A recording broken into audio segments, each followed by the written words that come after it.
ओम ओम शांति शांति। मोहन भाई, वाह वेलकम। वाह वाह वाह, welcome, thank you thank you. बहुत अच्छी आप सब लोगों से आज बैठ के मुलाकात इतनी दूर से हो रही है। ये भी विज्ञान के साधनों ने हम सबको आपस में इतना करीब कर दिया है। और वैसे तो मैं चाहता था सबका एक एक का नाम लेता, डॉक्टर जयंत भाई, चंपा बहन, मिनेश भाई, और भी बहुत सारे हैं, लेकिन अभी ना तो समय है और न ही मुझे सबके नाम मालूम है। लेकिन मैं ये आज का आपस का हम लोगों का जो बातचीत का है वो बड़ौदा से ही शुरू करना चाहूंगा, बड़ौदा की एक घटना से। वाह। और वो साकार बाबा से ही कनेक्टेड है। तो मैं 1963 में इंजीनियरिंग कॉलेज में पढ़ने के लिए गया था, धनबाद आईआईटी में। और बाबा ने ही मुझे वहाँ भेजा था, साकार बाबा ने, जब मेरा वहाँ सिलेक्शन हुआ था। और उसके बाद वहां से हम लोगों का एक टूर, जैसे एक्सकर्शन टूर जाते हैं ना स्टूडेंट्स के, तो एक्सकर्शन टूर गया था। उस समय तो बहुत ही कम सेंटर थे। ये बात है लगभग 1965 66 की, 65 की होगी रादर, या आप लोग ज्यादा ठीक समझ सकेंगे। और तो मैंने बाबा को कहा कि बाबा हम तो वहाँ टूर पर जा रहे हैं, हमें बड़ौदा जाना है, और वहाँ पर तो कोई सेंटर भी नहीं है, तो हम भोजन कहाँ करेंगे, बड़ौदा पूना आदि आदि। तो बाबा ने कहा अरे बच्चे कोई बात नहीं, बाबा सबको पत्र लिख देता है। और बाबा ने बड़ौदा में भटनागर जी तब हुआ करते थे, मकरपुरा रोड पर वो पोस्टेड उधर थे और वहां रहते थे। तो एयरफोर्स वाले, आप में से पुराने लोग तो सब शायद जानते ही हाँ, होंगे। बाद में बीके कॉलोनी में थे वही। हाँ। तो उसके बाद वहां पर मेरा जब जाना हुआ, तो मैं रहा तो अपने ओएनजीसी के गेस्ट हाउस में। तब ओएनजीसी से तो कोई खास मतलब नहीं था, लेकिन हम सब स्टूडेंट्स को ठहराया गया था वहाँ। और भोजन करने के लिए मैं भटनागर जी के पास जाया करता था। तो तब सेंटर तो कोई था नहीं। तो भटनागर जी ने प्रदर्शनी एक लगाई थी, पहली प्रदर्शनी। और वहां पर अब आप आइडिया कर सकते हैं कि ये 65 है या 66 है या क्या है। तो वहां पर जब प्रदर्शनी लगी थी, तो दिन भर तो हम एक्सकर्शन टूर के काम में रहते थे और शाम को उस प्रदर्शनी में जाते थे। तो ये घटना हम सबके लिए एक आई ओपनर है। तो वहां पर जब मैं जाता था शाम को, तो प्रदर्शनी में समझाते थे। बहुत कम भाई बहन तो थे, कोई थे ही नहीं, दो तीन ही थे। और उसमें खास करके जब कोई ऐसा विशेष ग्रुप आता था, तो भटनागर जी हमें दे दिया करते थे। तो एक अंग्रेजियों का ग्रुप आया, उसमें वो सब फॉरेनर्स थे, एक भी इंडियन नहीं था। हिंदी बिल्कुल नहीं समझते थे वो लोग। तो भटनागर जी ने फट से वो ग्रुप हमें दे दिया ला करके कि भाई आप समझाओ इन्हें इंग्लिश में। तब मुझे इंग्लिश में समझाने की आदत भी नहीं थी बिल्कुल। और ये पहला ही ऐसा मौका था। तो जब भटनागर जी ने दिया, तो मैं तो थोड़ा सा तो जरा शेकिंग हुआ। फिर मैं अंदर थोड़ा गया और वहां जाके बाबा को कहा कि बाबा आप हमेशा कहते हो कि अगर कोई समझने वाला बहुत अच्छा आता है और समझाने वाला कोई बुद्धू होता है, तो मैं फिर क्या करता हूँ, मैं उसमें प्रवेश करके बाबा उसे समझाता है। तो बाबा आज आपकी परीक्षा है, आज आपको आके समझाना है। और बस ये मेरा शरीर रूपी रथ तैयार है, आप आओ। और बाबा को बड़े प्रेम से दिल से बाबा का आवाहन किया। और बाबा उसके बाद समझाने के लिए पार्टी में गए। तो हमें खुद ताज्जुब हुआ। तो बस मैंने बाबा का आह्वान किया, और बाबा ने आके इतना अच्छी तरीके से समझाया कि 45 मिनट तक लगभग कोई भी प्रॉब्लम नहीं आई। और बहुत अच्छी तरीके से सब समझ के गए, ओपिनियन भी बहुत अच्छी लिखी।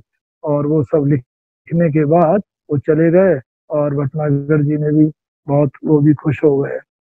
2 दिन के बाद फिर दूसरा ग्रुप आया फॉरेन का, और पहली बार की तरह भटनागर जी ने फिर उस ग्रुप को हमें दे दिया। अब देखो, बहुत गौर से सुनने की बात है, हम कुछ दिन 2 दिन पहले ही पूरा समझा के चुके थे, तो हमें तो कॉन्फिडेंस हो गया एकदम कि अब मैं समझा लूंगा।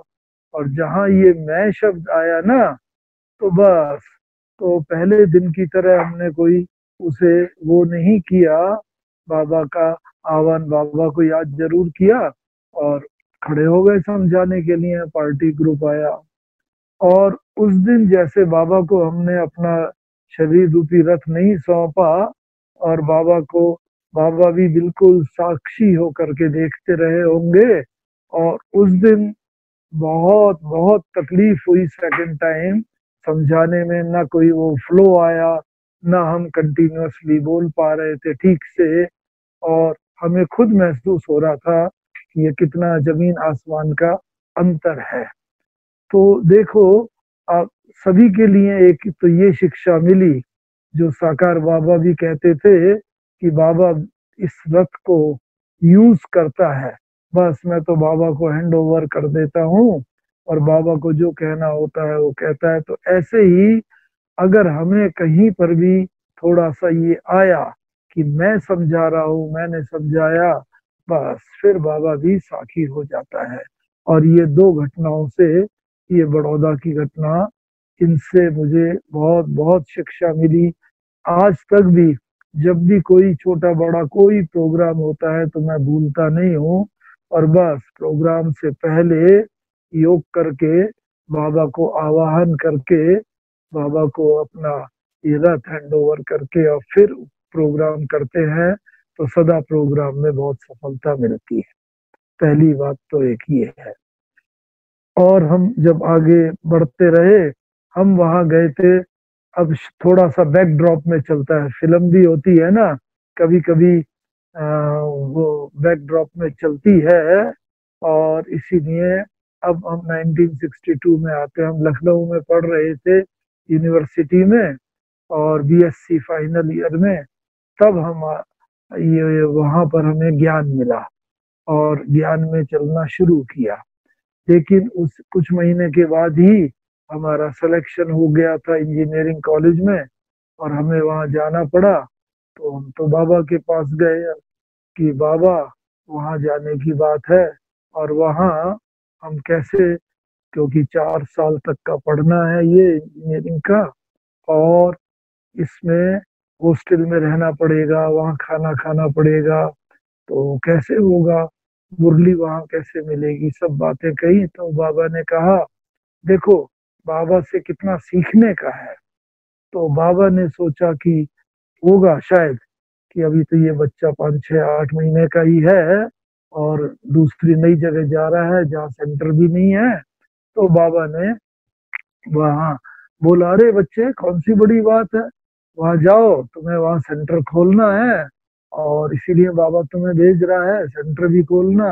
लेकिन जब तक सेंटर न खुले, तब तक दृष्टि देके वहां मैस में भोजन करो। जब हम दृष्टि से सृष्टि नई बना लेते हैं, पवित्र कर लेते हैं, तो क्या हम भोजन को पवित्र नहीं कर सकते?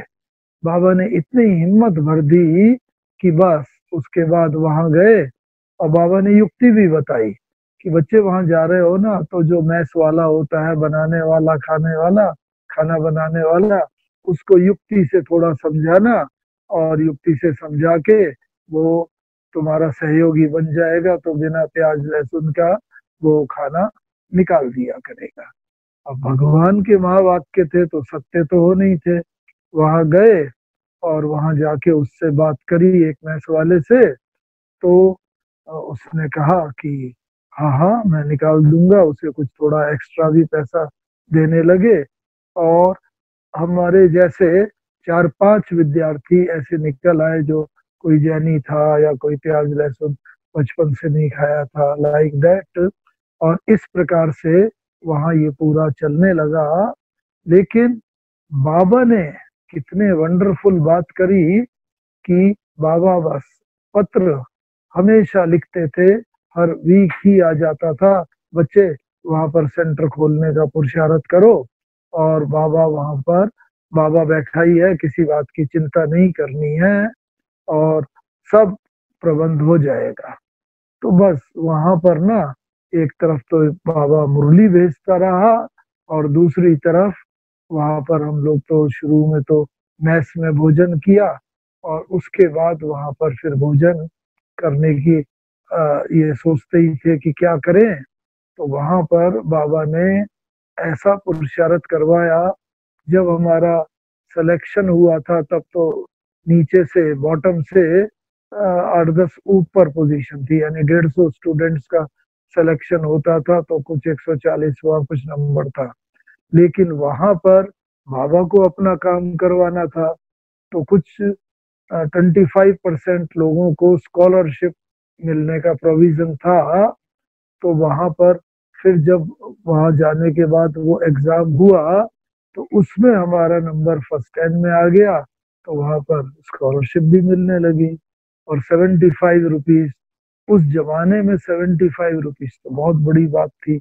1962-63 की बात है। तो बस हमने घर में भी नहीं लिखा, घर से पैसे आते थे, तो उससे अपना खर्चा चलता था, और ये स्कॉलरशिप से बस वहां पर मकान वगैरह लिया, और वहां पर सेंटर खोल दिया नेक्स्ट ईयर ही।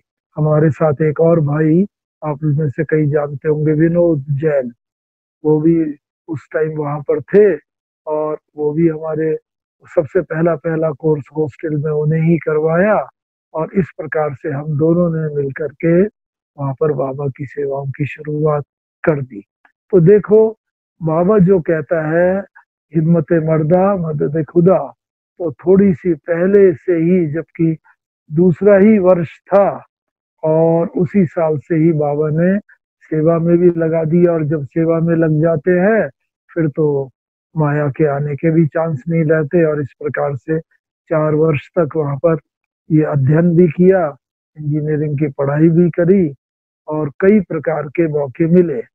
और सबसे बड़ा मौका तो ये मिला कि वहां पर कोई ना कोई हर साल कोई स्ट्राइक हो जाती थी, कोई बात हो जाती थी, तो बस हॉस्टल छोड़ने का प्रोविजन था उसमें, कि स्टूडेंट्स को हॉस्टल से कहो जाएं अपने घर, नहीं तो यहाँ पर तो शैतानी करेंगे। और जाते थे, और हम तो घर जाने की बजाय सीधा या तो मधुबन आ जाते थे, नहीं तो 2 बार आना हुआ। और दिल्ली, एक बार दिल्ली गए वहां पर, और वहाँ मेजर साहब की कोठी में बाबा आए हुए थे, तो वहां पर बाबा से मिलना हुआ। और इससे पहले एक बार और बता दें कि सबसे पहले पहले 62 में हम जब बाबा से मिले, कैसे मिले, पढ़ते लखनऊ में थे, बाबा का कानपुर आगमन हुआ, और लखनऊ वालों ने प्लान बनाया कि सब बाबा से मिलने चलेंगे। तो एक बस करी सबने, और सुबह जल्दी निकलने का प्रोविजन था, क्योंकि वहां से लगभग 2 घंटे का रास्ता था कानपुर से लखनऊ। तो 5 बजे निकलने का प्लान था, लेकिन निकलते निकलते 6:30 बज गए साहब। तो वहां पहुंचे, तब तक बाबा की क्लास लगभग पूरी हो गई थी, और तब तक लखनऊ वाले सारे पहुंचे। अब तब तो हम बहुत यंग थे, करीब 17 साल के, और वहां पर पढ़ाई करते थे। तो पहले तो बड़े लोगों का नंबर आया, उसके बाद जब हमारा नंबर आया, तो बाबा ने कहा, आओ बच्चे, बाबा तुम्हारा बहुत समय से इंतजार कर रहा था। तो हम देखने लगे, हमने कहा बाबा देर हो गई, बस लेट आई, तो लेट आने में हो गई, तो इसीलिए आपको इंतजार करना पड़ा। तो बाबा ने कहा, नहीं, ये इंतजार नहीं, बहुत बहुत समय से बाबा तुम्हारा आवाहन कर रहा था, इंतजार कर रहा था। हम तो ज्यादा बात नहीं समझे, लेकिन फिर बाबा ने भी बताया, टीचर्स बहनों ने भी बताया कि भाई, बाबा का भाव ये है कि हम सब 5,000 वर्ष के बिछड़े बच्चे हैं, और इस प्रकार से बाबा हमारा आवाहन कर रहा था, बुला रहा था। और आज बाबा से मिलके तो बाबा ने बहुत प्यार से बस बाबा से मिले, और इस प्रकार से मिलके वो हमारा पहला मिलन था 1962-63 का होगा शायद, ये 63 में। और इस प्रकार से पहली बार वहां से मिले और उधर इंजीनियरिंग कॉलेज में पढ़ाई भी शुरू हो गई। तो ये एक ऐसी बात है कि बाबा भी देखो ऐसा करता है, और वहां जब मैस में खाने लगे और सेंटर खुल गया, फिर तो बाद में तो 2-3 साल सेंटर पर ही खाया। तो बाबा भी बच्चों का ये हिम्मत रखता है, लेकिन साथ ही साथ नियम मर्यादाएं भी ठीक से चलती रही बच्चों की, उस बात के ऊपर बाबा विशेष बल देता है।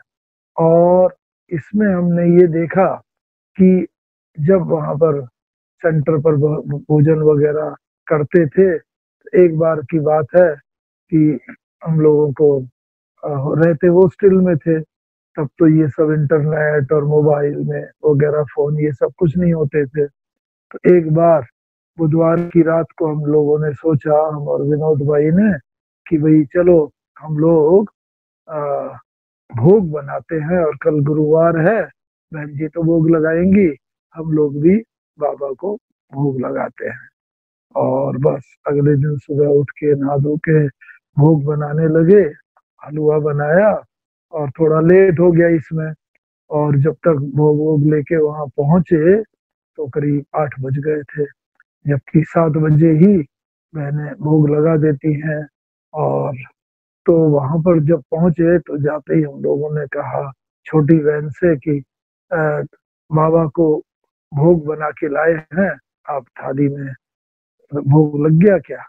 कि नहीं नहीं बहन जी बैठी हुई हैं भोग लगाने के लिए, और अभी ऊपर नहीं गए हैं संदेशी की तरह वतन में, तो लाओ लाओ। तो जल्दी से उन्हें वो डिब्बी वगैरह दी, उन्होंने वो बाबा का भोग दूसरा डिब्बी वगैरह में रख के वहां रखा, और बस उसके रखते ही तुरंत ही वो बहन जी ध्यान में चले गए। अब जब बहन जी ध्यान में चले गए तो बहन जी ने जाके वहां पर कहा बाबा से, बाबा हमेशा तो जब भी मैं भोग लेके आती हूँ आप मुझे 5 मिनट में ही खींच लेते हो बस बुद्धि।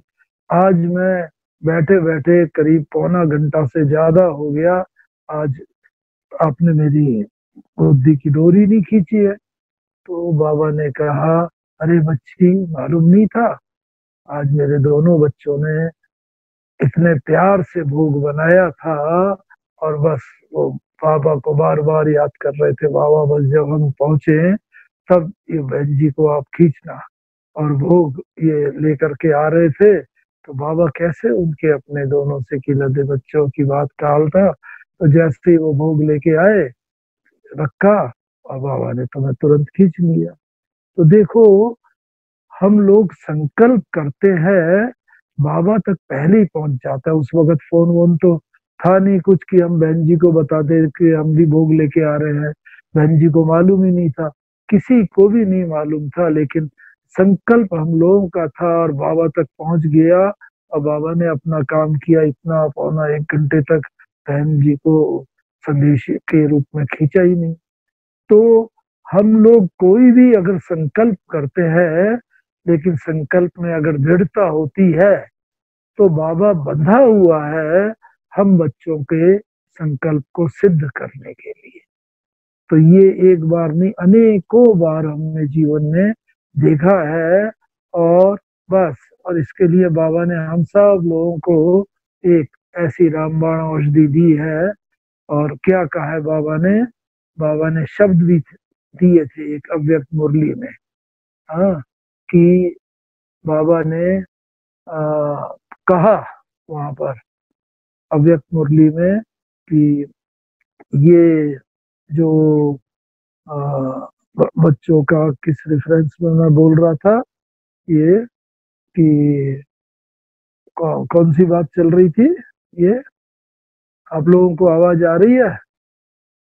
हेलो, आवाज नहीं आ रही? हेलो हेलो, अरे आ ही नहीं रही है, आवाज ही नहीं आ रही है लोग। हेलो, हाँ भाई साहब आ रही है, आवाज आ रही है अच्छे से।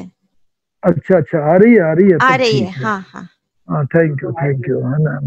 नहीं नहीं, तो वो लाइट मेरे ख्याल में मेरे ग्लासेस का शाइन तो आपके ऊपर बहुत नहीं आ रहा है चश्मे का। नहीं, थोड़ा नहीं बहुत तो आ रहा, थोड़ा बहुत आ रहा है। तो वो लाइट हम बंद करवा देते हैं सामने की। हाँ हाँ वो लाइट अभी कुछ कम हुआ। हाँ, और भी ठीक। थोड़ा सा अभी एक और लाइट अगर जरूरत है तो बंद करवा देते हैं, कोई आवश्यकता नहीं। अदरवाइज नहीं तो आवाज तो आ ही रही है। हाँ, आवाज आ रही है। हाँ हाँ। तो ये फिर अब कैसे, चलिए। तो कौन सा रेफरेंस चल रहा था किस बात का, कि बाबा को ना जब हम कोई भी संकल्प करते हैं और दृढ़ता का संकल्प करते हैं तो बाबा बंधा हुआ है। और ऐसे तो बहुत सारे, हाँ, बाबा ने ये कहा है, खास शब्द दिए थे। वो शब्द क्या दिए थे? जब भी तुम बहुत कोई ऐसी परिस्थिति में हो, बाबा को याद करते हो, तो बस बाबा, क्या याद करो, कैसे याद करो, कि मेरे साथी, मेरे बाबा, आओ आओ बाबा, मेरी ये परिस्थिति है, इस परिस्थिति में से मुझे निकालो, मेरी मदद करो, मेरे साथी, मेरे बाबा, आओ आओ मुझे मदद करो। तो मैंने तो इसको कई बार ट्रायल करके देखा है और हमेशा सफलता हुई है। एक बार की बात है कि यहाँ से हम लोग जालौर की तरफ जा रहे थे, बरसात का मौसम था, बहुत बरसात पड़ रही थी। तो रास्ते में दोनों तरफ कारों की भीड़ लगी थी और बीच में पानी बह रहा था। तो रपट होती है ना जैसे, तो वैसे वो पानी बहते बहते, तो दोनों तरफ वो खड़े, हम लोगों ने पूछा, उन्होंने कहा भाई ये रपट है और हम लोगों को जाना जरूरी था, तो इस कारण से वहां पर हम लोग चले गए और कार को अंदर डाल दिया। बस कार थोड़ी दूर तक गई, पानी तो वो बहुत तेजी से बह रहा था और धीरे धीरे गहरा होता गया और पानी अंदर कार में भर गया और सीट से ऊपर तक पानी आ गया और कार भी पानी के साथ साथ जैसे बहने लगी और इंजन भी जग जग जग ऐसे करने लगा कि अब बंद हुआ, अब बंद हुआ। और ऐसी परिस्थिति जब आई तो बस तब बाबा को एकदम ऐसे परिस्थिति, बाबा आओ, बाबा मदद करो, आपको ही बचा, बाबा, बस। और बाबा, मैंने बताया ना, कई परिस्थितियों में देखा, तो ये तो मैं एक ही सुना रहा हूँ। और सारे दोनों तरफ जो कारें रुकी हुई थी, सब बड़े गौर से देख रहे थे कि अब तो ये कार वही की वही। और वो भी राइट हैंड साइड से आते आते लेफ्ट तक बिल्कुल एक तरफ हो गई और बस वो छोड़ने वाली थी रास्ता कि इंजन चालू का चालू ही रहा और उसके बाद फिर गाड़ी निकल गई। तो बाबा ने ऐसी विकट परिस्थिति से निकाला, उसमें तो लग रहा था कि बस अब गए कि गए। तो ये तो एक छोटी सी बात है, ऐसी तो जीवन की अनेक घटनाएं हुई होंगी, लेकिन मैं थोड़ा और आगे बढ़ के ज्ञान मार्ग की कुछ नई ऐसी बातें बताना चाहता हूँ बाबा के साथ के। तो जब 67 में हमने पास कर लिया वहां पर इंजीनियरिंग का, तो बाबा के पास वहां गए कि, और जब हमारी ओएनजीसी में जिस महीने पास किया, नेक्स्ट मंथ में अपॉइंटमेंट आ गया ओएनजीसी से और हमारा वहां पर आसाम में पोस्टिंग हुई। तो हमने कहा, हमारी इच्छा तो थी नहीं जाने की आसाम में, तब एक भी सेंटर ही नहीं था, 1967 की बात है। तो एक भी सेंटर नहीं था, कुछ नहीं था। तो हमने लौकिक पिताजी से बोला कि भाई वहां तो क्या करेंगे जा करके, कोई सेंटर नहीं है, पालना कैसे होगी। तो उन्होंने कहा चलो बाबा के पास चलते हैं, बाबा से पूछ लेते हैं, जैसा भी बाबा गाइड करेगा। तो उस समय हमारे पास 3 अपॉइंटमेंट थे, एक ये ओएनजीसी का, एक मेट्रोलॉजिकल डिपार्टमेंट का था, वेदर फोरकास्टिंग वाले डिपार्टमेंट का उसका, और तीसरा एक हैदराबाद का। हैदराबाद में नेशनल जियोफिजिकल रिसर्च इंस्टीट्यूट है, उसमें रिसर्च स्कॉलर की तरह है, तो वहां पर हुआ था। तो बाबा के पास गए और हमने तो माइंड बनाया हुआ था कि सेंटर बाकी दोनों जगह है, दिल्ली में भी है जहाँ मेट्रोलॉजिकल डिपार्टमेंट है, और ये तो यहाँ जाएंगे। तो बाबा के पास गए तो बाबा को बताया सब, बाबा ऐसा ऐसा है और हमारी ये इच्छा है कि इसमें हम ये ज्वाइन करें। तो बाबा ने कहा कि नहीं बच्चे, तुम इसमें जाओ आसाम वाले में, और बाबा तुम्हें वहां भेज रहा है। मैंने कहा बाबा वहां तो सेंटर भी नहीं है और कैसे होगा, बड़ा मुश्किल है, और इतने कलकत्ता से भी 1000 किलोमीटर दूर है और कोई सेंटर ही नहीं, वहां से आने में तो 3 दिन लगते हैं ट्रेन में, और ये वो। तो बाबा ने कहा नहीं बच्चे, वहां जाओ, और तुम्हें वहां बाबा इसलिए भेज रहा है कि तुम्हें वहां पर सेंटर खोलना है, वहां पर बाबा का परिचय देना है। चलो, भगवान के माँ वाक्य थे, भगवान का वरदान था, तो वहां पर गए, और बस 2-3 महीने में ही ना वो जगह, मतलब शिव सागर एक जगह है, और वहां पर पोस्टिंग हुई थी, वहीं ओएनजीसी का बहुत बड़ा हेड ऑफिस था। तो वहां गए, और बस सुबह ही सुबह उठ के खाना बना के, वहां तो सूरज ही निकल आता है सुबह 4-4:30 बजे, इतना फर्क है। तो वहां तो ऑफिस भी 7-7:30 बजे जाना होता है। तो वहां पर जाते थे, देखा, और इस प्रकार से बस भोजन आधा बना के, सब्जी वब्जी दाल चावल वो रख जाते थे।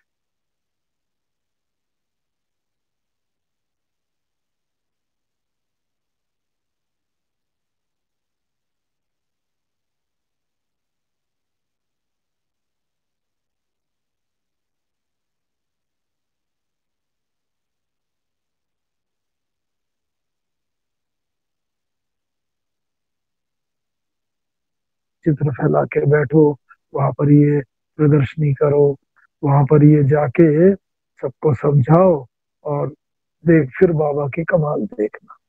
तो बस हम तो 4 चित्र उस टाइम हुआ करते थे, वो ले जाते थे रोज और देखते थे। और वास्तव में थोड़े दिन में ही ना वहां पर एकदम जो मंदिर में आते थे, कई भक्त लोगों की भीड़ लगने लगी, और उन्हीं में कुछ मारवाड़ी माताएं भी थीं। और वो मारवाड़ी माताओं को तो बहुत ही एकदम अच्छा लगा, और उन्होंने कहा हमारा मंदिर है तो उस मंदिर में आप आके समझाओ।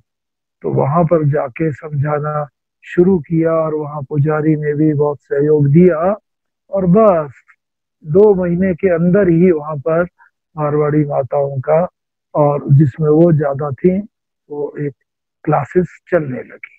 और सबसे बड़ी वंडरफुल बात तो ये थी कि मारवाड़ी माताएं तो बहुत भक्ति भावना वाली होती हैं, तो वो बड़े प्रेम से बाबा को भोग बनाती थी गुरुवार को, और गुरुवार को भोग भी लगाया जाता था। और बस बाबा भी, एक बच्ची थी 7-8 साल की, वो भी ध्यान में जाती थी, और कितनी माताएं।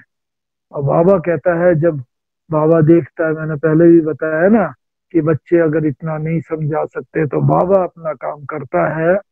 तो वहां हम जैसे ही कोर्स वोर्स करा के मुरली सुनाते थे, तो ध्यान का पार्ट बहुत माताओं का खुल गया, और बहुत माताएं ध्यान में चली जाती थी।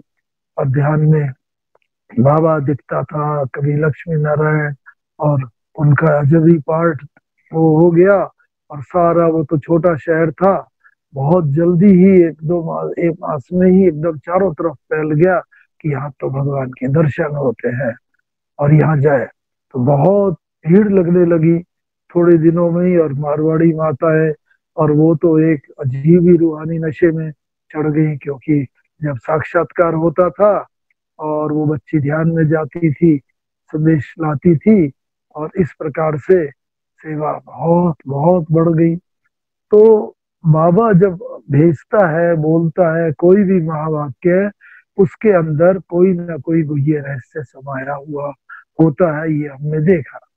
और इस प्रकार से वहां पर जब ये सेवा बढ़ती गई, और वहां पर बहुत जल्दी ही सेंटर खुला।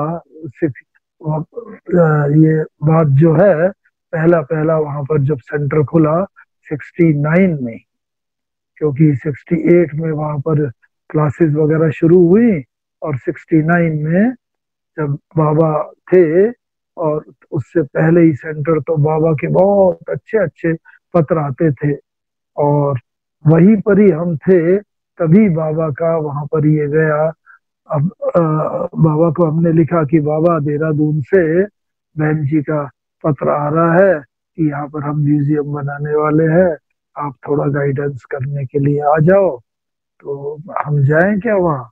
तो बाबा का तुरंत ही एकदम मैसेज आया कि हाँ भदे वहाँ जाओ, लेकिन पहले यहाँ आओ और तुरंत आओ, फ्लाइट से आओ। तो ये जनवरी की बात है, 13-14 तारीख की, या शायद 10-11 तारीख की होगी ऐसे।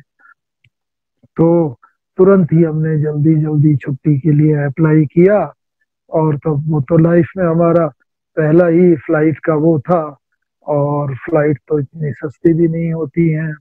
वहां से वो फ्लाइट का वो लिया और वहां से कैलकाटा आए, कैलकाटा से दिल्ली, और फिर तुरंत ही फिर मधुबन के लिए चले गए। और हमने अपने लौकिक पिताजी को भी लिख दिया था, तो वो भी आ गए दिल्ली में। और साथ ही साथ हम लोग 17 जनवरी 1969 को दिल्ली में, दिल्ली से वहां पहुंच गए। और बस मधुबन में 17 जनवरी को, एक दिन पहले।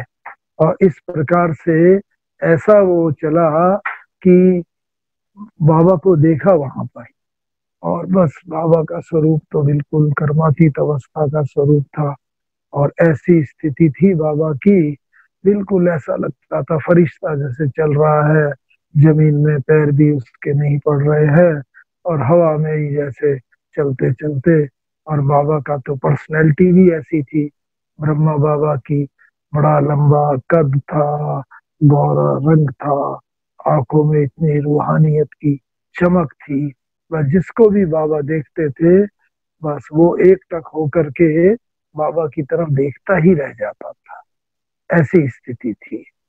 और जब हम लोगों ने, भले ये हम जब 17 जनवरी को मिले, तो ये बाबा से हमारा करीब 5वां या 6ठा मिलन था। क्योंकि एक बार कानपुर में मिले थे, 2 बार दिल्ली में मिले थे, और एक बार मधुबन में भी मिले थे बीच में। इस प्रकार से ये 5वां मिलन था। लेकिन ये मिलन बहुत ही वंडरफुल था। पहले जब भी बाबा से मिलते थे, तो बाबा पूछते थे, समय देते थे, हालचाल बहुत बातों का पूछते थे, क्या कर रहे हैं, क्या पुरुषार्थ चल रहा है, आदि आदि। लेकिन उस समय बाबा धीरे धीरे धीरे इतने गंभीर, एकांत चित्त, अंतर्मुखी होते जा रहे थे। जितना कर्मातीत अवस्था की तरफ बाबा बढ़ते जा रहे थे, तो जब हम 17-18 जनवरी को मिले बाबा से, तो बस बाबा की तरफ जाते थे।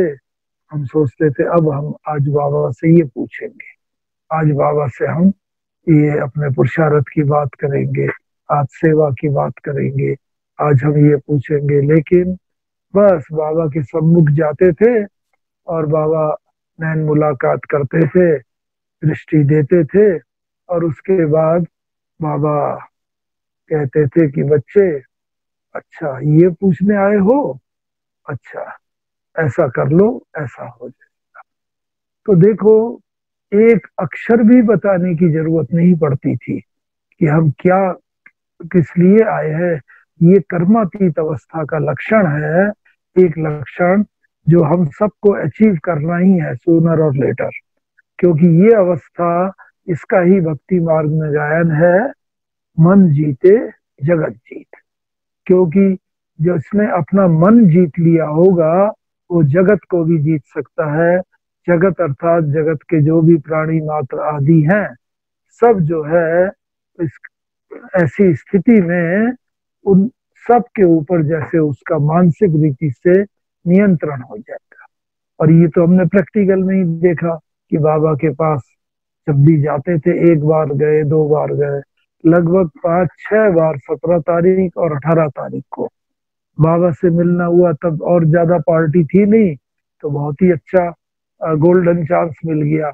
और वो गोल्डन चांस में ऐसा होता था कि बस बाबा से मिलते थे, और कभी कोई पुरुषार्थ की बात, कभी कोई सेवा की बात कोई भी होती थी, तो बाबा जो है बस पहले तो ये बता देता था कि हमारे मन में क्या चल रहा है, बिना हमारे से एक अक्षर भी पूछे हुए।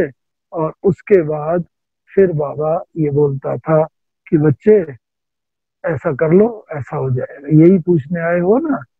तो ये कर्मातीत अवस्था के लक्षण ऐसे होते हैं, और हम सब लोगों को भी इस स्थिति को प्राप्त करना है।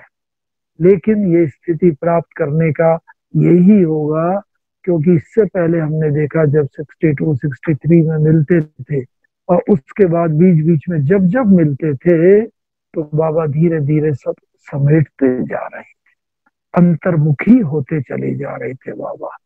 क्योंकि बाबा को तो कर्मातीत अवस्था की तरफ बाबा के कदम बढ़ चुके थे।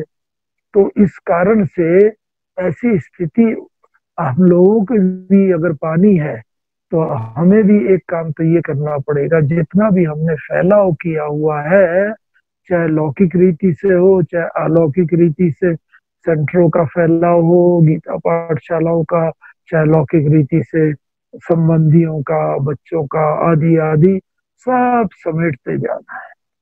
जितना जितना वो समेटते जाएंगे, तो फिर वास्तव में वही होगा जो बाबा कहते हैं और चाहते हैं हम बच्चों से, अंतमति सोगति का। और वो तभी होगा अंतमति सोगति कि अंतिम समय हमें और कोई भी याद ना आए।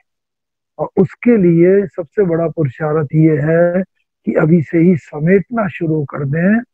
क्योंकि अंतिम समय भक्ति मार्ग में भी कहते हैं कि याद वो आता है या तो जिससे बहुत स्नेह होता है, या जिससे कोई दुश्मनी होती है, तो वो लोग याद आते हैं। तो ये कोई भी याद ना आए, और ये तभी होगा जब हमने जितना समेटा हुआ होगा, संबंधों में मधुरता बनाई हुई होगी, किसी के साथ भी संबंधों में कटुता न रहे, तो वो अंत समय में कोई भी धन, व्यक्ति, वस्तु, वैभव, पदार्थ कोई याद नहीं आएगा, और सिर्फ बाबा ही याद आएगा। और वास्तव में तब ही वो ही ब्यूटी है कि हम अंत समय में कर्मातीत अवस्था को प्राप्त करके शरीर छोड़े। अगर कर्मातीत अवस्था को प्राप्त किए बिना शरीर छोड़ा, फिर तो क्या है, अंत समय जरूर दूसरा शरीर भी लेना पड़ेगा जो हिसाब किताब रह गए हैं, और फिर से नया जन्म लेना पड़ेगा, और नए हिसाब किताब का बंधन शुरू हो जाएगा। तो इसीलिए एक तो बाबा की तरह हम ये सब करना शुरू कर दे, जिससे कि हमारा अपने मन पर इतना नियंत्रण हो जाए, मन जीते जगत जीत, कि हम दूसरे के मन के भाव को भी सहज रीति से परख सके, पढ़ सके। तो जब 17-18 तारीख को पहुंच गए, तो 18 तारीख का वर्णन आपको करके विशेष बताते हैं, क्योंकि हमें डॉक्टर ने भी बोला था कि आप 18 तारीख का भी विशेष बताना। तो 18 जनवरी की सुबह हुई, तो बाबा जैसे क्लास में आते हैं, बाबा क्लास में आए, लेकिन उस दिन बाबा ने मुरली नहीं चलाई। 18 की सुबह बाबा आए और सबको दृष्टि देने लगे। फिर बाबा ऐसे गला साफ करते थे, और फिर हम सब पेन और डायरी लेकर के तैयार हो जाते थे कि अब बाबा शायद मुरली चलाएंगे। और उसके फिर बाबा तुरंत ही बस अटेंशन में होकर के संधि पर बैठ जाते थे और दृष्टि देने लगते थे। तो उस दिन बाबा ने मुरली नहीं चलाई, प्रातः क्लास में सभी को दृष्टि दी, और बार बार बाबा की दृष्टि दादी प्रकाशमणि जी की तरफ आके विशेष रुक जाती थी, उनको विशेष दृष्टि देते थे, और इस तरह सभी को दृष्टि दी। तो उस दिन सबको दृष्टि से की शक्ति से बाबा ने भरपूर किया, और हम तो अपना इसे परम सौभाग्य मानते हैं कि हम भी सम्मुख बैठे हुए थे, और हमें भी बाबा की वो दृष्टि का सौभाग्य प्राप्त हुआ। खैर, उसके बाद क्लास पूरी हुई, और बिना मुरली चलाए बाबा बच्चों को याद प्यार देके चले गए बाहर।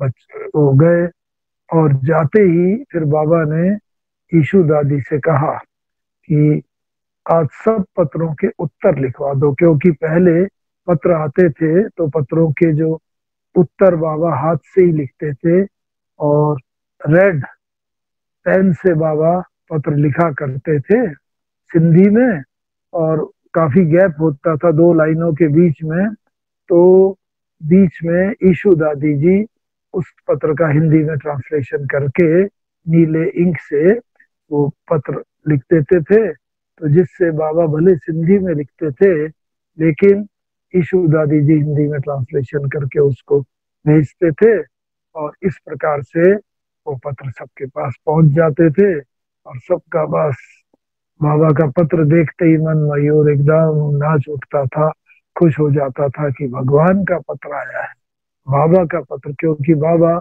बहुत बातों की जीवन में पहले से ही जैसे आगाही कर देते थे कि किस प्रकार से बच्चों को अपना पुरुषार्थ करना है। तो एक तो ईशु दादी से कह के बाबा ने सारे पत्र लिख दिए।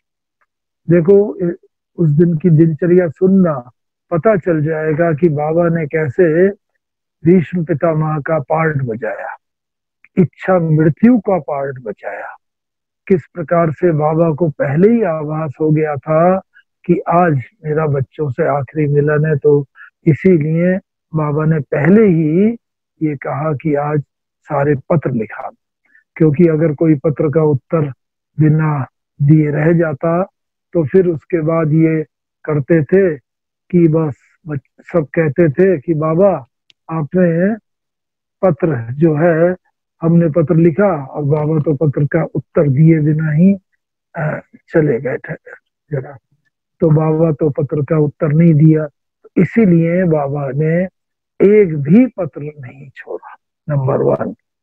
नंबर 2, उस दिन बोला बाबा ने कि आप सब लोगों ने नक्की लेक म्यूजियम देखा हुआ है ना, तो नक्की लेक म्यूजियम में खास करके वहां पर प्रदर्शनी एक लगाई हुई थी बाबा के सामने, जनवरी मास में ही। सामने एक बिल्डिंग थी, वो किराए पर ली हुई थी, जहां अभी आजकल म्यूजियम है। और बाबा ने ये करा कि काफी टाइम से बात चल रही थी कि उस बिल्डिंग को ले लिया जाए और वहां पर कोई सेवा का स्थान बनाया जाए। क्यों? क्योंकि बिल्कुल सिटी के अंदर था वो, लेकिन तब हमारे पास इतने साधन नहीं थे, और इस कारण से वो पेंडिंग फाइल पड़ी हुई थी। तो उस दिन बाबा ने वो फाइल भी क्लियर करी एकदम, और ये क्लियर कर दिया कि इसको ले लिया जाए। दूसरी बात हुई। और फिर तीसरी बात, बाबा ने उस दिन ना सब पूरा चारों तरफ बच्चों का चक्कर लगाया मधुबन में, हर एक को विभिन्न प्रकार की डायरेक्शंस दी, और वो विभिन्न प्रकार की डायरेक्शन वगैरह दी। उसके बाद रोज रात्रि को क्लास होती है लगभग 8:45 मधुबन में। आप सब जानते हो, जब भी जाते हो भोजन वोजन करके सब लोग आते हैं, 8:45-9 से 9:45 तक, 9:30 तक क्लास होती है। तो उस दिन बाबा ने पहले ही ये बोल दिया कि आज बाबा क्लास 7 बजे कराएगा, शाम को 6 बजे ही बोल दिया। और जमुना प्रसाद भाई होते हैं तो उनको पहले ही बुला के बोल दिया, उन्होंने भी घंटी बजाई, सब इकट्ठे हो गए। तो उन्होंने कहा, बाबा ने कहा है सब लोग 7 7:30 के अंदर 7 बजे ही आ जाएं और भोजन करके आए। ये बाबा की स्पेसिफिक इंस्ट्रक्शन थी, जो ये बात को जाहिर करती है कि बाबा को आभास हो गया था कि मुरली चला के बाबा तो बस ये शरीर छोड़ के चला जाएगा, फिर कोई भोजन नहीं कर पाएंगे बच्चे, तो बहुत मुश्किल हो जाएगी। तो इसीलिए बाबा ने सबको इंस्ट्रक्शन दी कि सभी कोई 1 to all भोजन करके फिर मुरली के लिए आए। तो सब भोजन करके मुरली के लिए बाबा के पास आ गए, और बाबा भी अपने समय पर आ गए वहां पर, और बाबा ने मुरली चलाई। अब देखो उस दिन की मुरली की ये विशेषता थी, अक्सर करके बाबा को मुरली में कई बार खांसी आती थी, गला साफ करना पड़ता था, लेकिन बाबा ने उस दिन एक बार भी ना बाबा को खांसी आई, ना बाबा को कफ निकालने की जरूरत पड़ी, ना कोई प्रॉब्लम हुआ। और इतने फुल वेग से बाबा ने मुरली चलाई, सब देखते ही रहे। और हम भी देख रहे थे बाबा को मुरली चला रहे हैं। और आप सब जानते हैं, जब ऐसा समय होता है, बाबा सम्मुख हो, दिल होती है कि चलो हम बाबा से मिलें। और आप सब भी जानते हो, इवन अव्यक्त बाप दादा के सामने भी जब जाते हैं तो सबकी दिल होती है ना कि बाबा के हाथ से टोली मिल जाए या बाबा की दृष्टि मिल जाए। तो मैं भी सामने बैठा हुआ था, और सामने बैठे मेरे मन में एक संकल्प आया। क्या संकल्प आया? आप सबसे तो ये मेरी प्राइवेट क्लास है, इसलिए बता देते हैं कि बस बाबा, आ, ऐसी कुछ मेरे लिए भी महावाक्य बोलो जिससे हमारी सदा उन्नति होती रहे और कोई प्रॉब्लम ना आए। उन्नति होती रहे, मेन तो चीज है, प्रॉब्लम की तो कोई बात नहीं थी। तो बाबा तक वो संकल्प पहुंचा होगा, क्योंकि बाबा की तो कर्मातीत अवस्था थी, और कर्मातीत अवस्था वाला तो दूसरे के मन के भावों को पढ़ सकता है। और जैसे ही मन के भावों को बाबा, हमारे मन के भाव बाबा तक पहुंचे, तुरंत ही बाबा ने मुरली चला दी। और मुरली में नाम भी लिया। 18 जनवरी की रात्रि क्लास की मुरली में नाम भी है। और देखो, ये बच्चा मोहन है, बहुत मीठा बच्चा है, कभी किसी की निंदा नहीं करेंगे और अंत तक संपूर्ण बन जाए। बस कभी किसी की निंदा नहीं करेंगे, मीठा है, लाइक दैट। बाबा के मुख से महावाक्य सुनकर आप समझ सकते हो कि कितना नशा चढ़ा होगा। और बहुत खुशी हुई। और उसके बाद बाबा ने तो उस दिन मुरली जल्दी चला के पूरी कर दी थी। तो बाबा ने कहा था उससे पहले भी मुरली में, 17 तारीख की भी आप देखो, कि जब बच्चे यहाँ पर आते हैं तो बस छत पर चले जाना चाहिए, और छत पर जाके बच्चों को बाबा को याद करना चाहिए। और याद करके बच्चों को बाबा को ऐसा खींच होनी चाहिए बच्चों को बाबा की तरफ। और ये तब होगा जब अपने गोरख धंधे से सब समेट करके, अपने घरों में तो इतनी खुली छत मिलेगी नहीं, तो यहाँ पर आके टाइम मिले तो खुली छत पर टहलना चाहिए। तो उस दिन तो 8 साढ़े 8 तक मुरली पूरी हो गई थी सब। तो हम मुरली वगैरह सुन के ऊपर छत पर टहल रहे थे। ऊपर छत पर टहल रहे थे कि बाबा ने जैसा कहा है। और टहलते टहलते हमने नीचे देखा कि जमुना प्रसाद भाई बड़ी तेजी से साइकिल पर निकल रहे हैं और जा रहे हैं। इससे पहले मैं एक बात बताना चाहूंगा कि बाबा ने मुरली चला के अच्छा सभी बच्चों को याद किया। एक बार भी ना बाबा को कफ आया, वो इस बात का प्रतीक है, ना खांसी आई, वो इस बात का प्रतीक है कि जब आत्मा कर्मातीत अवस्था को प्राप्त कर लेती है तो शरीर के कर्म भोग जो है वो रोगों के ऊपर, योग बल जो है वो कर्म भोगों पर विजय प्राप्त कर लेता है। कर्म भोग खत्म हो जाते हैं, हार मान लेते हैं।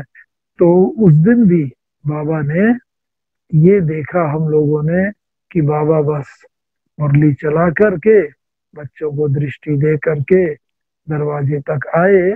और दरवाजे पर आके बाबा ने कहा कि अच्छा, बाबा बच्चों से छुट्टी लेता है, विदाई लेता है।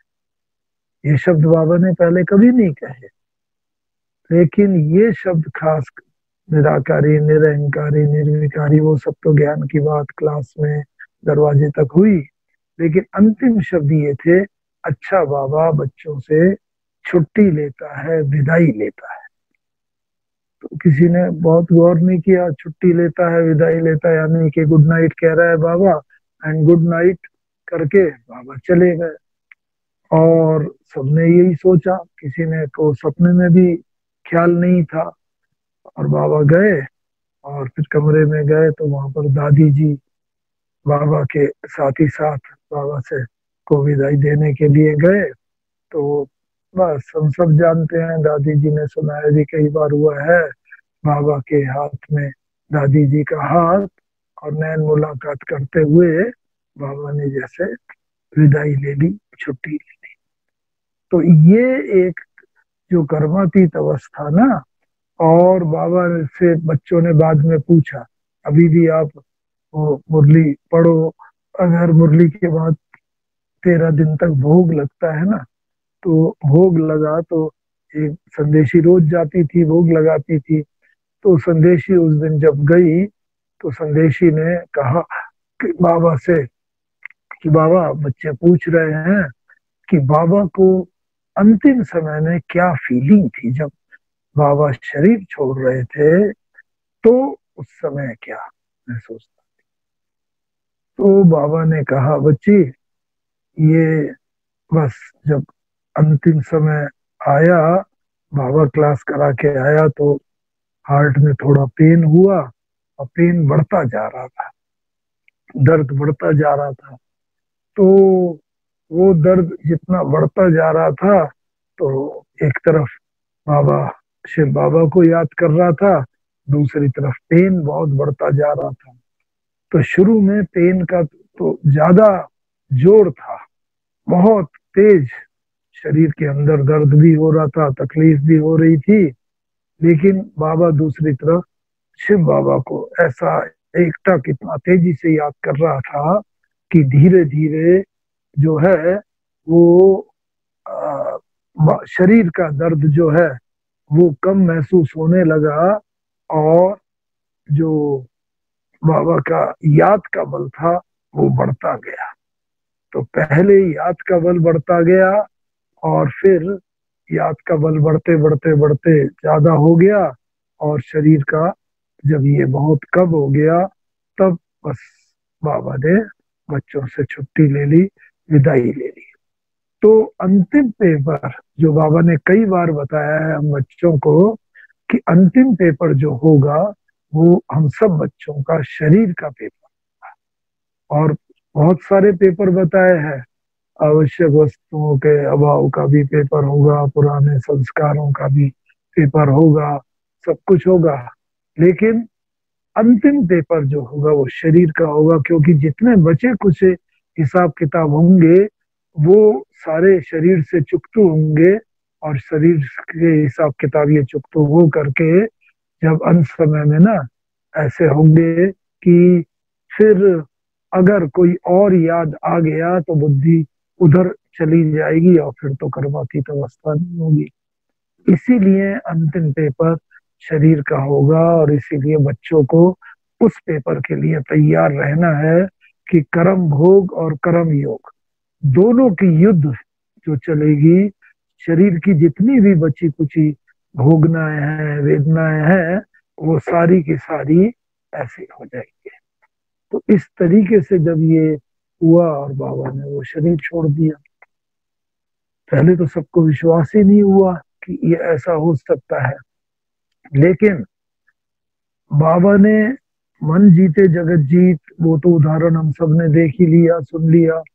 लेकिन प्रकृति जीत भी बाबा कैसे बन गया, तो देखो 18 की रात को बाबा ने शरीर छोड़ा, और 18 की रात को शरीर छोड़ के 18 की रात भर शरीर रखा रहा, 19 का दिन भर रखा रहा, 19 की रात को भी रखा रहा, 20 को दिन भर सारा दिन, 20 की रात, और 21 को जाके अग्नि संस्कार किया गया। क्योंकि बड़ी दीदी जी, मनमोहनी दीदी जी, वो टूर पर थी, और वो जब तक ना आए तो कैसे होंगे, वो तो दादी दीदी के साथ ही रहते थे, बाबा के साथ ही।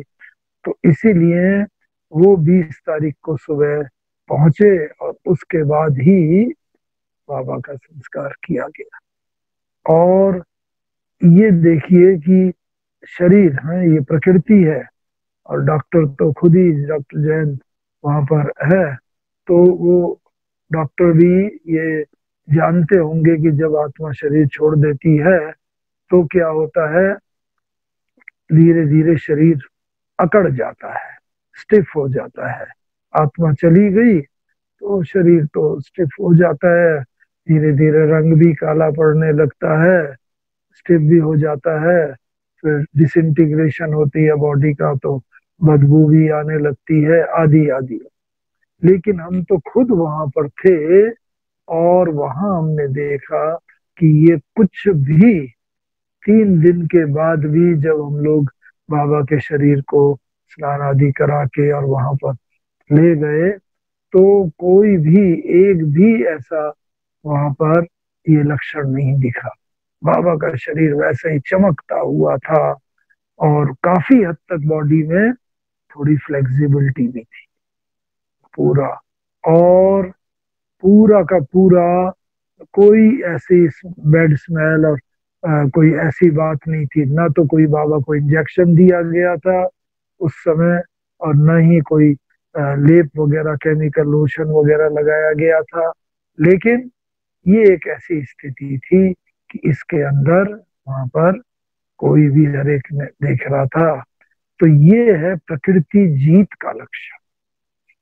तो प्रकृति जीत हमें एक तरफ तो आत्मा को पवित्र बनाना है, मन जीते जगत जीत बनना है, और दूसरी तरफ ये प्रकृति जीत, क्योंकि आत्मा और शरीर देवताओं के दोनों पावन होते हैं सतयुग में, और हम सबको तो देवता बनना ही है। तो शरीर को हम यहाँ तभी छोड़ सकेंगे जब आत्मा भी पावन होगी और शरीर को भी बहुत हद तक जब हम पावन यहाँ बना लेंगे तो ये शरीर छूटेगा।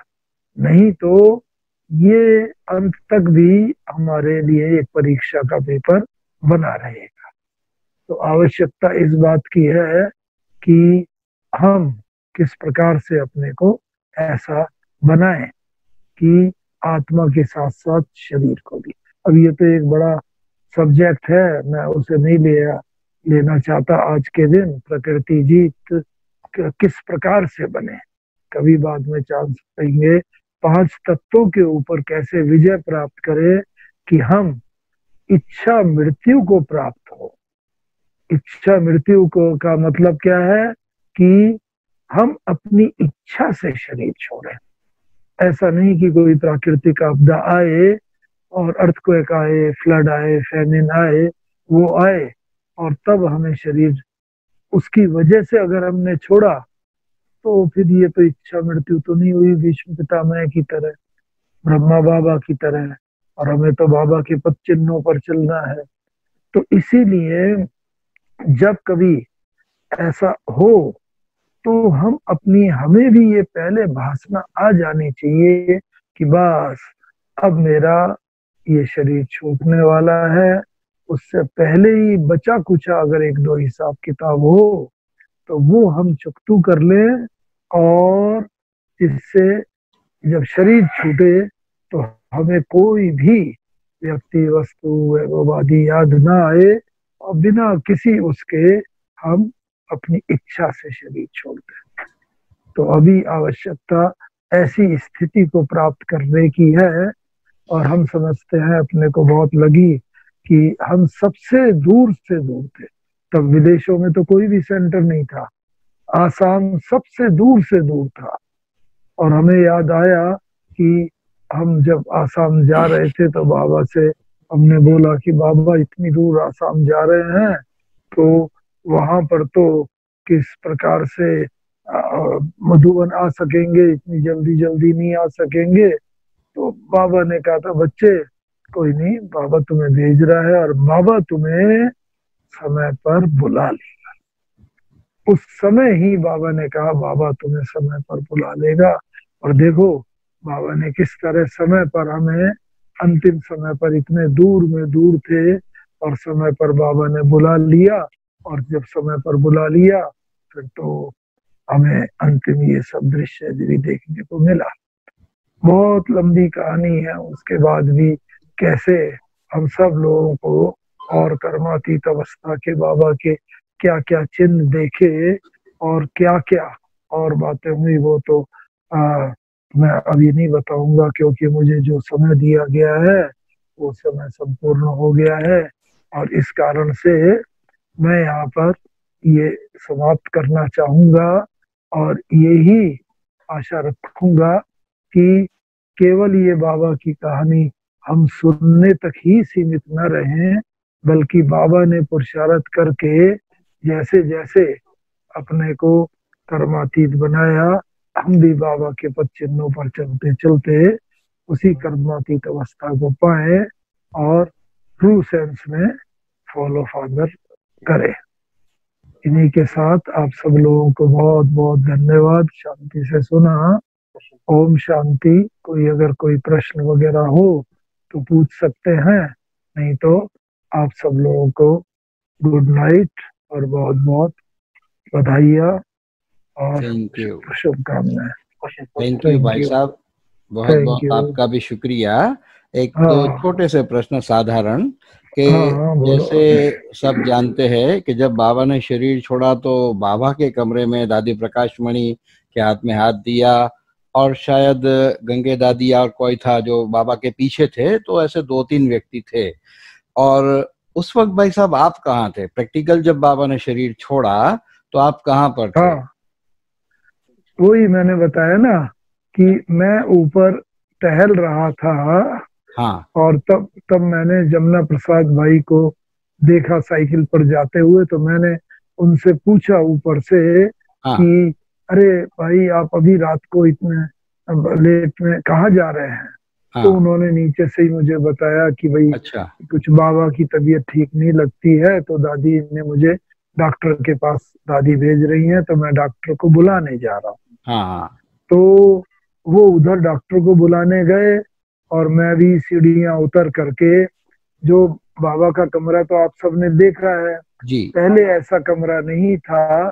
पहले वो कमरा केवल उतना ही बड़ा था जितने तक बाबा की चारपाई है, अच्छा बहुत छोटा, और उसका रास्ता पीछे से हुआ करता था, सामने से उसका रास्ता नहीं होता था। तो जी। इस कारण से सामने से नहीं होता था, तो मैं भी पीछे की तरफ अंदर जैसे जाते हैं और उधर से पीछे की तरफ, हमारे डॉक्टर को तो याद होगा कैसे पीछे, तो मैंने पीछे से ही देखा, दादी की मुझे पीठ दिखाई दी जी और बाबा चारपाई पर बैठे हुए थे और जी। बाबा का हाथ दादी जी के हाथ में और नैन मुलाकात कर रहे थे। तो अब मैं तो इतना भाई फ्रैंक नहीं था, तो इसलिए मुझे ये मतलब ठीक नहीं लगा कि पर्सनली मैं बाबा के कमरे में उस समय जाऊं, जी जबकि दादी जी भी है वहां पर, और तो कोई नहीं था। ये आपका कहना शायद गलत सुना हो कि और कोई दादियां या और कोई नहीं, लास्ट में दादी प्रकाश मणि जी ही दादा बाबा के हाथ में हाथ उस जी। समय थे। लेकिन मैं जो था पीठ की तरफ, दरवाजे की तरफ था, तो इसलिए मुझे दादी की पीठ दिखाई दी और जी बाबा जैसे अपनी चारपाई पर बैठे हुए थे, तो बाबा का मुखड़ा कवर हो रहा था दादी जी के बॉडी हाँ से खड़े जी होके। जी तो इसीलिए बस मैं तो देख करके फिर वापस आ गया। और जी उसके बाद फिर जब मुझे समाचार मिला कि भाई ऐसा बाबा ने शरीर छोड़ दिया, तब हम लोगों ने सारी रात भर टेलीग्राम लिखे, पूरे रात भर फोन किए। तब तो वहां पर कोई ऑफिस भी नहीं था, कोई भाई लोग वगैरह नहीं थे, तो इसीलिए सारे रात भर हम लोगों को ये कार्य करना पड़ा। और दादी जी की तो अवस्था बहुत देखने लायक थी, इतनी स्थिर अवस्था। और जी। सबको दादी वन बाय वन फोन पे फोन दादी कर रहे थे और सारे टेलीग्राम हम लोग लिख रहे थे, हम और हमारे लौकिक पिताजी, जी क्योंकि उस समय वहाँ कोई ऑफिस नहीं था और इंग्लिश में ज्यादा लिखने वाले कोई नहीं थे। इस प्रकार से वहां पर ये सब चल रहा था। जी जी ओके। जी। एक आखिरी सवाल भाई साहब, हाँ, नहीं नहीं पूछिए। जैसे हाँ। आपने कहा आखिरी मुरली में बाबा ने जो आपका संकल्प था उस रीति से मुरली भी चलाई, आपका नाम भी जी। लिया, बहुत अच्छी बात है, मुबारक हो। लेकिन इसके बाद जब पहली बार 21 तारीख को बाबा आए, शायद उस दिन हाँ, पर्सनल मिले या नहीं, लेकिन हाँ, क्यों जो नहीं पहली मिले। बार आपका मिलन अव्यक्त बाप दादा से, आपका मिलन पहली बार हुआ अव्यक्त से, हाँ उसमें हाँ। बाबा ने आपको फिर क्या कहा, वो नहीं, याद है? उसमें नहीं नहीं, उसमें तो सबको अलग अलग रीति से बाबा नहीं मिले, क्योंकि आप अगर 21 तारीख की मुरली पढ़ो ना, हाँ, तो वो मुरली इतनी बड़ी है। बहुत बड़ी है। बाबा ने बाबा के ज्ञान के सारे रहस्य खोले कि हाँ सूक्ष्म वतन का क्या रहस्य है, बाबा कैसे आएंगे, अब जी मुरली कैसे चलेगी, जी। पूरा का पूरा। क्योंकि सबके मन में यही प्रश्न हाँ हो रहा था, बाबा तो चले गए, अब मुरली कौन कैसे चलेगी, जी। अब यज्ञ कैसे चलेगा। तो वो पूरा का पूरा बाबा ने सारा बताया, हाँ और सब किसी से भी पर्सनल नहीं, सिर्फ दादियों से ना एग्जैक्टली। पर्सनल, और यही बात करी। और बाबा ने ये रहस्य स्पष्ट किया कि बाबा इस रीति से मुरली यही ही रहेंगी, और अव्यक्त रीति से बाबा आएंगे। और गुलजार दादी का रथ मुकर्रर किया कि गुलजार दादी का रथ में आके बाबा मुरली चलाया करेंगे। और दादी और दीदी, प्रकाशमणि दादी और मनमोहनी दीदी, उन दोनों को बुला करके वहां पर बाबा ने उनको निमित्त बनाया कि अब बाबा के पीछे ये दोनों पूरा का पूरा कारोबार संभालेंगी। वैसे भी शायद आपको मालूम हो कि जब ममा ने शरीर छोड़ा था ना, हम्म। तो ममा के शरीर छोड़ने के बाद कारोबार ज्यादातर करके बड़ी दीदी ही जी जी देखा करते थे। जी। और शुरू से ही ये डिवाइडेड था, क्योंकि जितने सेंटर हमारे नॉर्दर्न इंडिया और सेंट्रल इंडिया में होते थे, वो ज्यादातर बड़ी दीदी मनमोहनी दीदी जी देखा करते थे, और इधर western India and south India के सेंटर कुमार का दादी जी। जी जी। तो इसीलिए बाबा ने इन दोनों को ही एडमिनिस्ट्रेटिव हेड जैसे बनाया, ठीक। और इन दोनों ने आखिरी वक्त तक अपनी ड्यूटीज बहुत अच्छी तरीके से निभाई। जी। वैसे मेरा क्वेश्चन थोड़ा अलग था। 21 जनवरी तो मैंने सिंबॉलिक बताया कि वो शुरुआत हुई, लेकिन आपको जब बाबा पर्सनल मिले तो क्या आपको कहा बाबा ने, कुछ याद है नहीं, वो अगर? तो हाँ, उसके बाद तो बहुत बहुत बार मिले, कम से कम 50 बार मिले होंगे हाँ, वो अव्यक्त बाप दादा। पहली बार पूछ रहा हूँ, अगर याद है आपको कंफर्टेबली। नहीं नहीं नहीं, अच्छा पहली ठीक है। पहली बार तो, लेकिन बाबा को सब याद। हाँ, सबसे नाम लेके बाबा ने बुलाया हाँ सब लोगों को, है ना। जी। हाँ जो जगदीश भाई थे, रमेश भाई, और सारे निर्भय भाई वगैरह, बड़े बड़े जितने ब्रिजमोहन जी वगैरह, सबको बाबा ऐसे नाम लेकर के, हाँ बच्चे क्या सेवा चल रही है।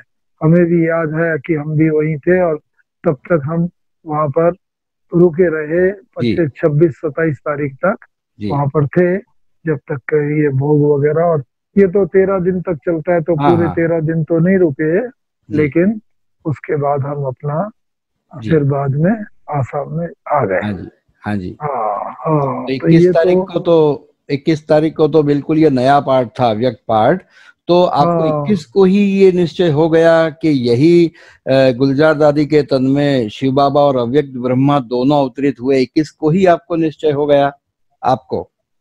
बिल्कुल, इसमें तो कोई डुप्लीकेसी की इसलिए बात नहीं है जी कि बाबा ने जितना भी पार्ट क्लियर किया ना, जी। वो पूरा क्लियर पहले वर्क की कंटिन्यूटी में किया।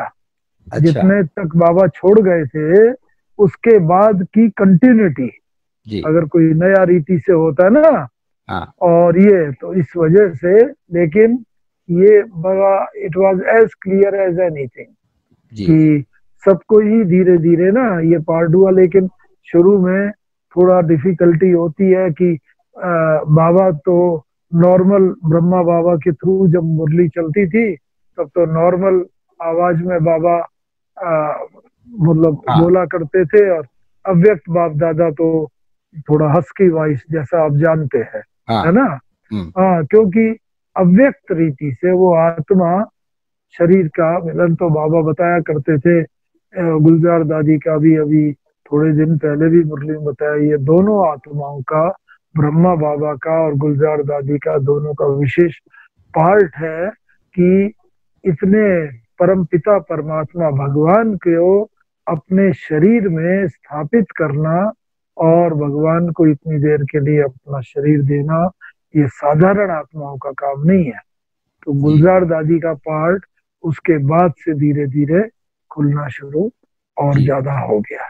वो तो जी आपने भी पढ़ा होगा, 9 वर्ष की हाँ आयु में जी गुलजार दादी आए थे और तब से ही ये पार्ट खुल गया था, जी समझे कि नहीं? हाँ, जी तो बिल्कुल। इसलिए ये हो गया था।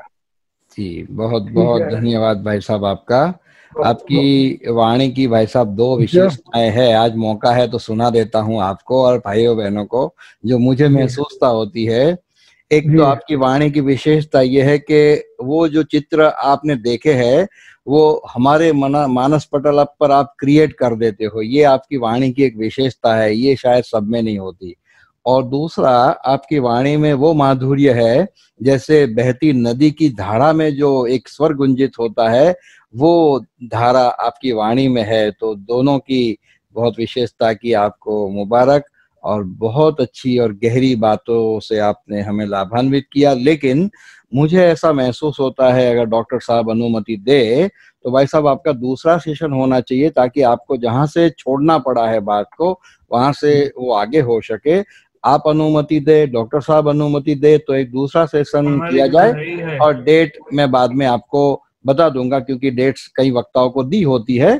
तो आपकी और हमारी कन्वीनियंट डेट अगर फिक्स की जाए तो सभी भाई बहनों को और दुनिया वालों को, क्योंकि सोशल मीडिया से ये सबको मिलता है, तो एक अच्छा ये अभिगम हो जाएगा। ठीक है डॉक्टर साहब? हाँ, ठीक है, थैंक तो यू भाई ओके, साहब। जरूर। हाँ आप सेवा का अवसर देंगे तो जरूर कभी न कभी जी। मिलेंगे भी, और और नेक्स्ट कंटिन्यूटी में आगे चलेंगे।